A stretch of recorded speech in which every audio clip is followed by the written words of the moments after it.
Hey there guys, Luke here with the Outdoor Gear Review, and today we're taking a look at the F4 Terminator pack by Eberlestock. As you guys can see, this is one heck of a pack. There's so many different aspects to this pack. I'm not even sure if I could cover them all in this preview, but we will definitely try our best. There's a couple videos out there with this bag, or maybe the G4 bag, which is basically just another version of this bag, but none of those videos really go in-depth and really show off a lot of the features close-up, and plus with some pretty good video quality, so that's pretty much what we're aiming for with this video. Towards the end of it, we'll show off some photos, different aspects of the pack. We'll do some close-ups so you guys can see all the different aspects and features of this bag here. But you might as well get some coffee and we'll get started. My friends, I definitely hope it's a beautiful day where you are. Because it is a beautiful day here. Couldn't pick a better day to be outside and talking about the F4 Terminator pack from Eberlestock. This pack runs between $400 to $450, depending on where you look, of course. Amazon has this pack listed at $450. You can buy it from Eberlestock.com for about $399, $400. This is a top-notch bag that's basically used all over the world and for all different types of reasons. It's used by the civilian population for bug-out bags, hiking, backpacking, camping, hunting, whatnot. But it's also used by a number of different military forces around the world as a sniper bag. The Germans use this, so do the Israelis. This is a weapons portable system, just like the G1 little brother that I showed you guys earlier. The back end of this pack opens up to a big expansion pocket where you can stick whatever scabbard and weapons that you need to inside here. This is a really sick bag, and I'm pretty excited to be showing this off to you guys. As I mentioned the price, I got a killer deal on this bag from eBay. It's a heck of a bag. There's a lot of features to it. There's a lot of pockets. There's a ton of space. It's heavy. This is not a bag that's for everyone. But for me, it definitely is. I love it. And I'm very glad that I got such a good deal with it, too. This huge pack is 67 liters worth of space. And I think that translates to about 5,000 cubic inches. There are so many different pockets to this bag. As an example, just the top lid here has 3 different sections to it, and this is also detachable. You can wear this as a fanny pack or as a courier bag, messenger bag. But yeah, there's 3 different pockets here on the front. There's a pocket right here on the inside, pockets down the front, pockets on the side. There's even some really cool side pockets.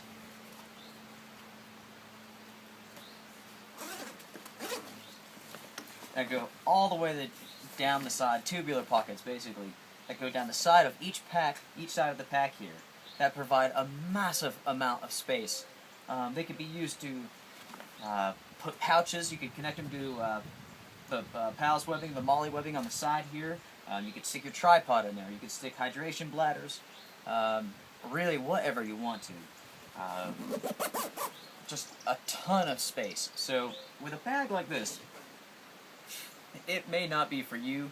It definitely isn't for everyone. For those of you who are hunters or looking for a bug-out bag, you guys may want to pay extra attention to this.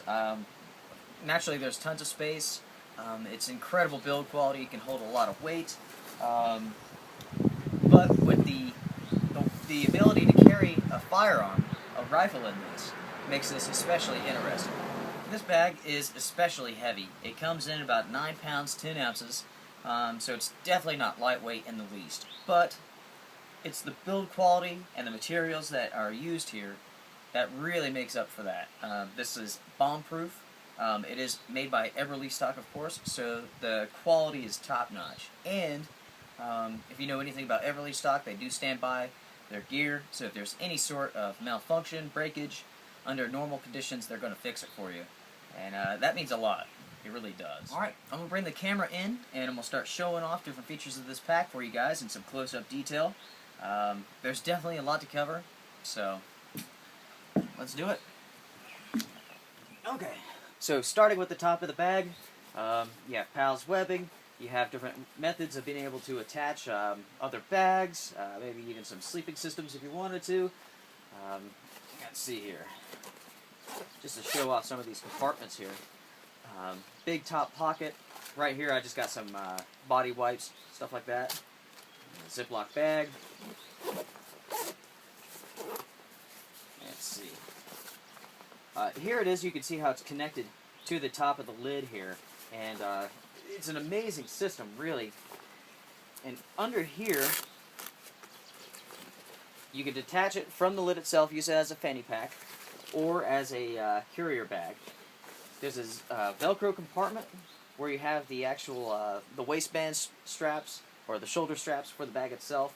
I'll put the camera around here in just a little bit, and I'll show you guys closer up with that.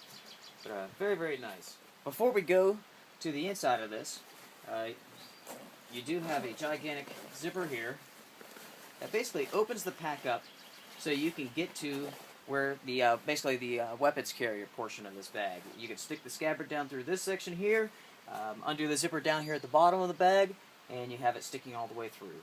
If you have a weapon that folds up, you could fold it, slip it right here, and nobody would ever be any of the wiser. So very, very sick sort of system.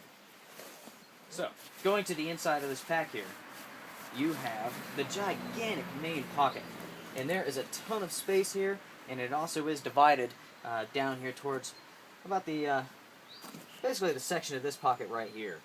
It is zippered, so you can take that out if you don't want it, or you can use it. Expandable top, it's cinchable, so it's pretty good. You do have a hydration section back here, or you can use it for radios, whatnot. But I'll show you guys more in depth on the inside of this pack in just a little bit. For now, we're just going to focus on basically what you can see easily. Alright, front of the bag. You have, of course, tons of PALS webbing, molle webbing. You can attach more bags, pouches, whatever you want to. Going to the main front pocket here, you just have a nice, good bit of space. Put whatever you need to in there. Very good. Here you have two additional pockets. Of course, with the PALS webbing on it. Good sized pocket for whatever you need to stash here.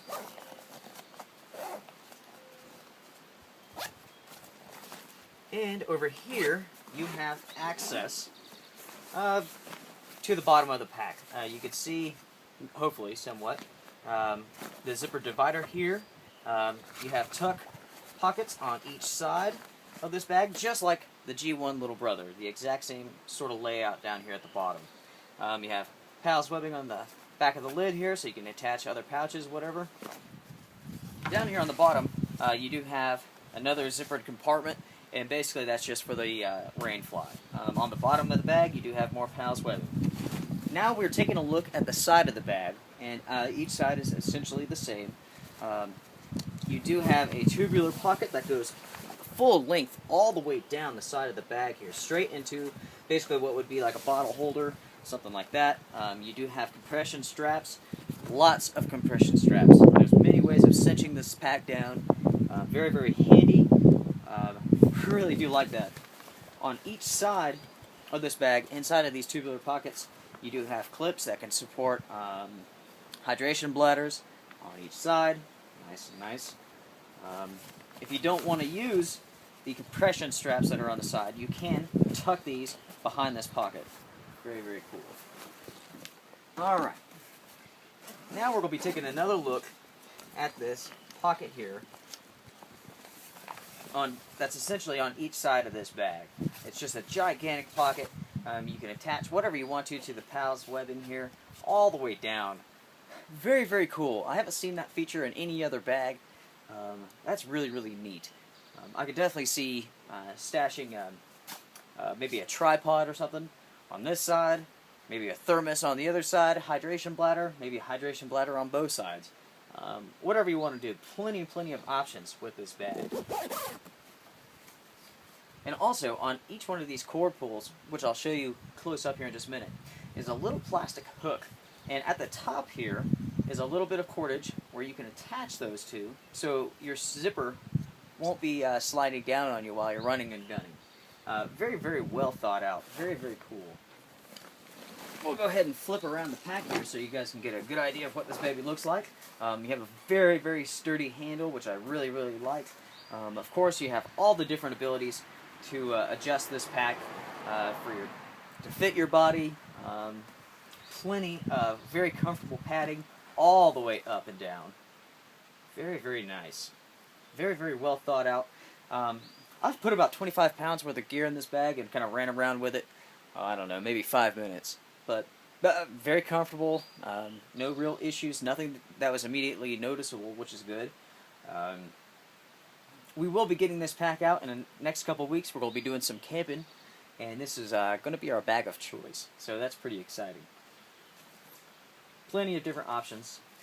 You have webbing on the hip belt on both sides, so you can attach other pouches and bags if that's what you want to do. Very, very good quality. Excellent seam work. The stitching's really good. I don't see any frayed stitching anywhere. Also, with the bottle pockets here on each side, they are cinchable, so you could definitely tighten up your load, which is nice. As with most of Eberlestock's gear, there's two ways to approach your bag. You can always approach your bag from the top, basically underneath the lid, or from the front. And that's just another really cool example of the sort of thinking that Eberlestock incorporates into their systems. You can access the bag from the top, the front, even the bottom here, so that's really, really nice. And you have a massive amount of space, and you have compression straps here that you can use, basically to cinch up whatever that you need to. Very, very nice, guys. And on each side of this bag, on the inside, you have these heavy, heavy duty mesh panels that you can stick whatever you need to in there. I've never actually seen mesh paneling this this freaking hardcore. Very, very nice. Very, very tough. Alright guys, now that we've taken an overview look of this bag, it's time to really grab the camera and bring it in so you guys can see everything a little bit more up close and just get a good feel of what this bag has to offer. We'll just basically be building upon everything I've said already. You'll just get to see it in a little bit more better detail. Alright. Basically, this is just the top of the bag here. You have your straps that essentially attach this fanny pack or shoulder bag to the lid itself, and all that's done by Pals and Molly's webbing here. You have the Velcro on each side, so you can access the belt if you want to carry that as a fanny pack or shoulder bag. You do have Pals webbing on the top. You have one pocket here that's really padded, very, very soft. It has a hook on the inside, so maybe you want to keep your cell phone in there. Your keys, I guess. I really don't know, whatever you happen to want to. Very, very nice, by the way. Very, very nice zipper quality, too, on this bag. Really like that. That's the top main pocket. Plenty of space. Very, very nice. Really like that, too. Very good quality. Put whatever you need to in there. On the side here, you have another pocket that goes onto the inside of the bag. Just another area for storage. Okay. Front of the bag here, this is just one of the rectangle pockets. Pals webbing. Just a nice size pocket to store whatever you need to in here. Below this front rectangle pocket, you do have access to the inside of the bag, which is a huge area, and hopefully you can see here, you have the hydration radio sleeve, you have another pocket that's in front of it, you have compression straps, whatever you need to hook up, and then on each side, you have the zippered mesh panels here, top notch, Pals webbing along the lid. Alright, just another rectangle pocket down here at the bottom, just a little bit deeper than the one that's right above it. And of course, below it you have access to whatever you may want to call it, the sleeping bag area, the bottom shelf. You do have the tuck pockets on the inside, the PALS webbing on the back of the lid. Very, very good. Here we have the side pockets. This is one of the tubular pockets here. You have a hook here for hydration, whatever you want to do. PALS webbing here. And then right here on the side, you have access to these gigantic pockets that I showed off before. You have the PALS webbing all the way down. Very, very, very nice. You also have lots of compression straps on each side. Big ones here and over here. So you can really cinch down the entire load of this pack and bring it closer to your body if that's what you need to do. What makes this bag such a good sniping platform is not only that it's able to carry a weapon system, but you're able to use this while you're actually out hunting, shooting, whatever you're going to be doing. The bag was developed so that you can lay it flat, and right here in between the two rectangle pockets, you can rest your gun and you can shoot from a solid platform. Very, very well thought out. So essentially, pretend my arm is a gun. You would just lay it down between these two pockets and shoot. Very, very sick. This is just a view here of the bottom of the bag, all the padding, the straps, the PALS webbing on the sides here. Very, very nice looking. Definitely well made. Everything's adjustable as it should be. Typical Eberlestock sort of quality. Alright guys, for our look at the F4 Terminator pack from Eberlestock, that pretty much wraps it up. We're going to finish off this video with some pictures and whatnot for you guys to enjoy. If you guys are wondering, this is a flat earth sort of color, which I really like. I really do like that. Most of the time I'm a fan of like coyote brown, but I think this that's very sick too. You do have the Velcro patch here for your morale patches or whatever you want to do. Very cool. Again, $400 to $450. You can get the G4 version of this pack, which has the integrated scabbard. This does not. You can attach one if you want to. There is a extra large version of this pack, and let's see here. And it's about $489, and it's 100 liters compared to the 67 liters that this pack is. Alright guys, if anybody has any questions, feel free to let me know. I'll happily answer them for you. It's been a pleasure as always. You guys take care of yourselves, and we'll see you soon. Cheers.